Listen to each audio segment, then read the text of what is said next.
Supreme court में ताहियात नाअहली कलदम करार दी गई और सुप्रीम कोर्ट ने फैसला सुनाया। आर्टिकल 62(1)(f) के तहत जो नाअहली है वो ताहियात नहीं होगी। 6-1 के तनासब से समीउल्लाह बलोच केस का कल फैसला। और सुप्रीम कोर्ट ने कहा कि 62(1)(f) का अस खुद इतलाक नहीं होता। अदालती फैसले और नाअहली की मुद्दत के तयन का कोई कानूनी तरीक़ेकार मौजूद नहीं है।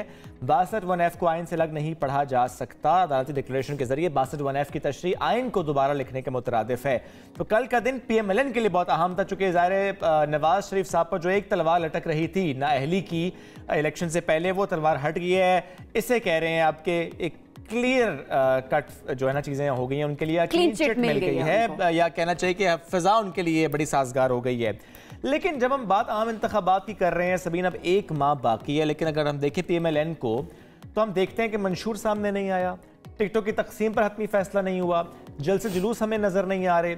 लेकिन एक मामला अलबत्ता ऐसा है जिस पर पेशरफ्त उनकी पहले दिन से नजर आ रही है। 21 अक्टूबर के बाद सिर्फ वो है कभी सिंध में जाना, कभी बलूचिस्तान का रुख करना। और सिंध में अगर मैं देखूं तो पीपल्स पार्टी मुखालिफ जो इत्तेहाद बनाया गया, इसमें स्पेशली MKM के साथ PMLN की बैठक लगी और एक दूसरे के बहुत करीब भी आए। और फिर ये एक दावा किया गया कि दोनों जमातें साथ मिलकर सिंध में वज़ीर आला लाएंगी। अब ये कैसे मुमकिन होगा, इस पर भी बात कर रहे हैं। क्या मुस्लिम लीग नून इंतखाबात के लिए तैयार नहीं है, जाके उम्मीद बहुत ज़्यादा है? इस पर बात कर लेते हैं।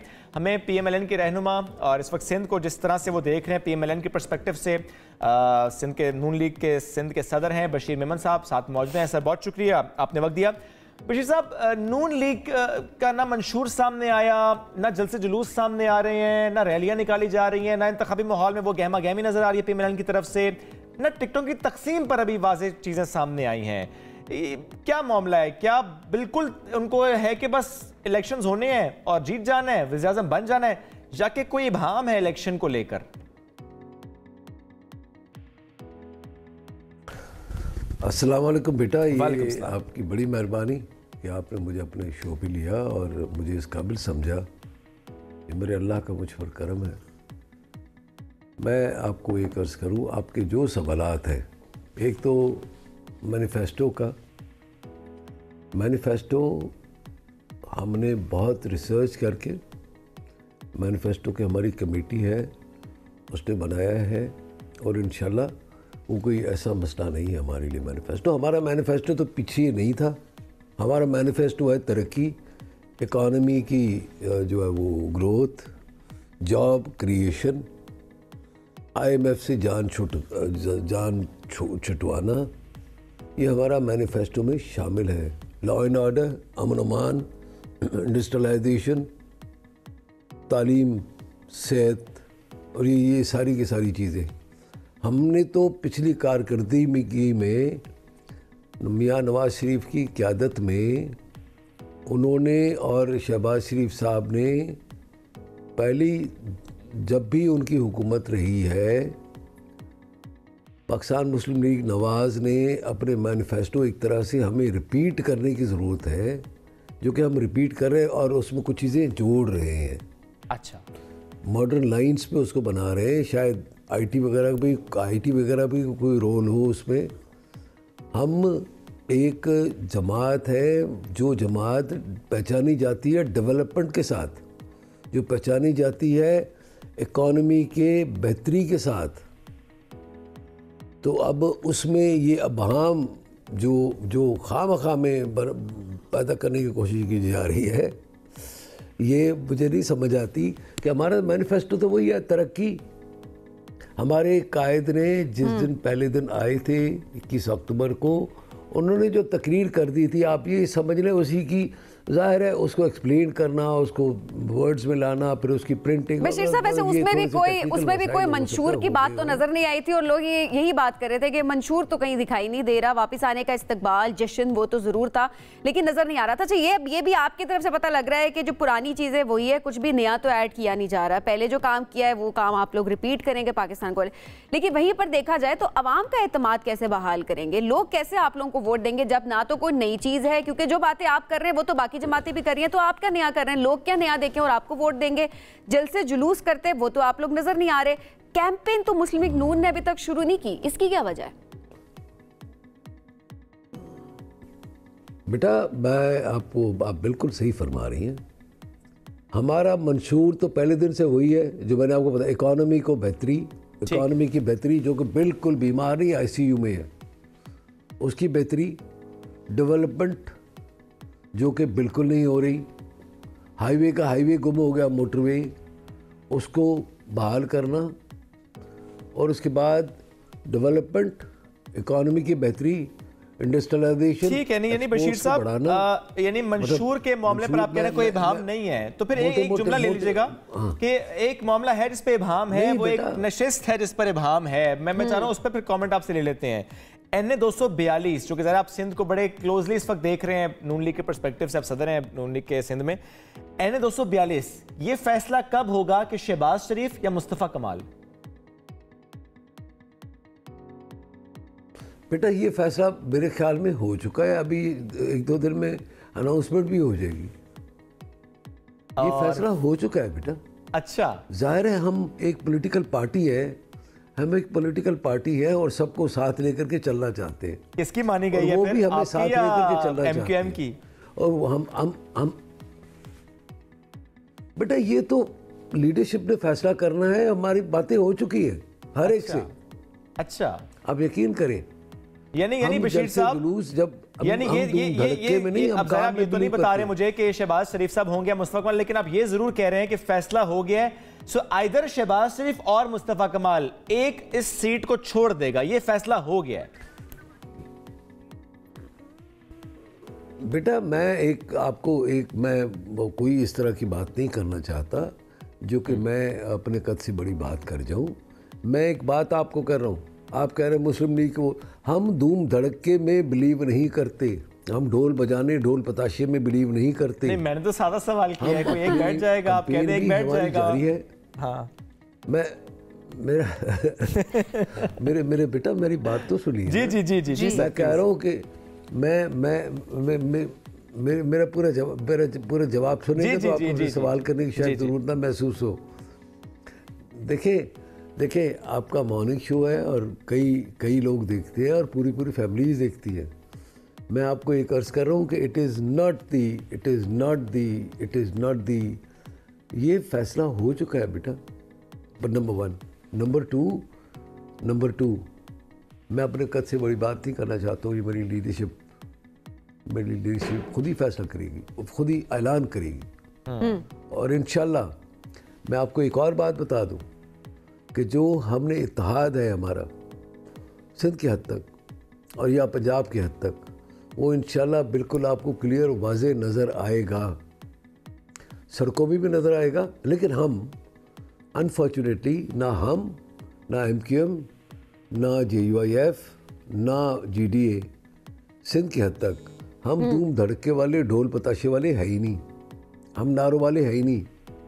हम तो बात करते हैं जो हम करेंगे और सिंध की तरक्की करेंगे और पाकिस्तान की तरक्की में हिस्सा तो ऐसे में बशीर साहब सिंध में मिलकर आप लोगों का वज़ीर आला लाने का भी दावा है कि आप ये प्लान भी है, ये कैसे मुमकिन होगा? किस तरह से एडजस्टमेंट्स होंगी? मैंने कहा कि एडजस्टमेंट्स भी होंगी, हम एक दूसरे को स्पेस दे चुके हैं। चले मैं ये आपको इतना बता देता हूँ।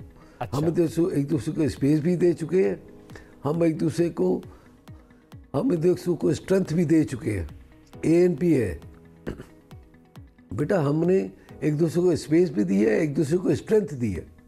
हम एक दूसरे की वीकनेस नहीं बने, हम एक दूसरे की वीकनेस ही बने। वो जो 64-65% वोट है वो एक दूसरे की स्ट्रेंथ बने, एक दूसरे की वीकनेस नहीं बने। हमने एक दूसरे को वो नहीं किया, हमने इलेक्शन लड़ने की बात नहीं की, हमने इलेक्शन जीतने की बात की है और सबका ये बेट ऑफ माइंड है।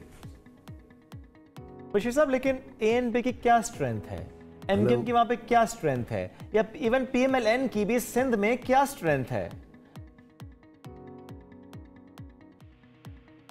बेटा पता लग जाएगा आपको इंशाल्लाह। 8 फरवरी को पता लगेगा या 2-4 दिन में पता लग जाएगा किस तरह की बातें हो रही है हमारी। अच्छा, मतलब ऐलानात जब होंगे, मैंने कहा ना ऐलानात के हद तक रह गया, बाकी तो हमारी स्ट्रेंथ तो उस दिन पता। देखिए 62% आप सिंध के हवाले से बात करेंगे, 62 है, 64% है वो वोट था एंटी पीपल्स पार्टी। वो इंशाल्लाह इकट्ठा होगा बेटा, वो इकट्ठा हो चुका है।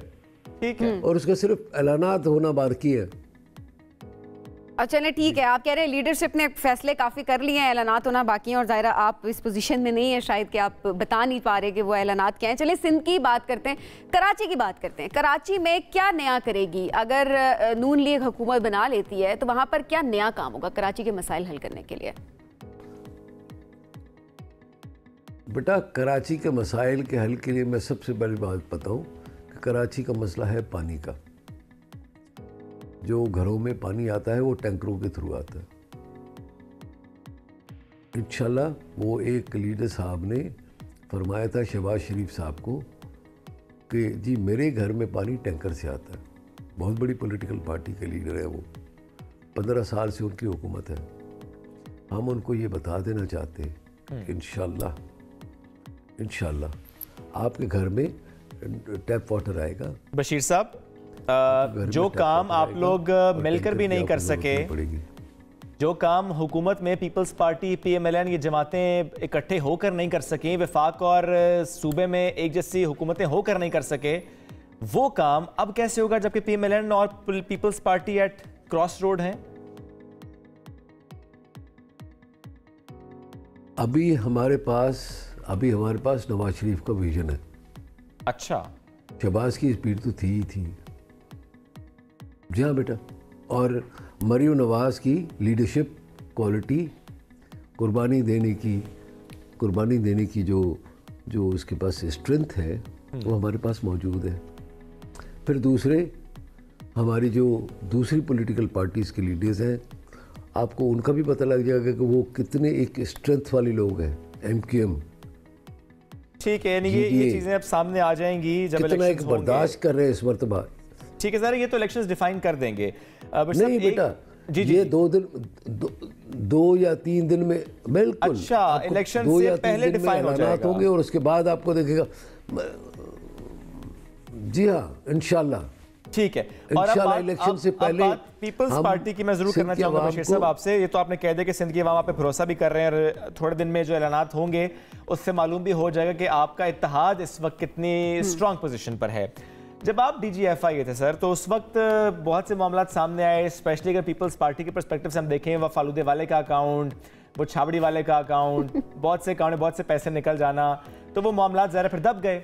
अब ऐसे में आप अपने उस सारी इनसाइट्स के हवाले से कमेंट कीजिएगा कि पीपल्स पार्टी के लिए ये मामलात आगे चलकर क्या नई मुश्किल खड़ी कर सकते हैं माजी में जिन्होंने सर उठाया था? बेटा, नैब एक इंडिपेंडेंट इदारा है।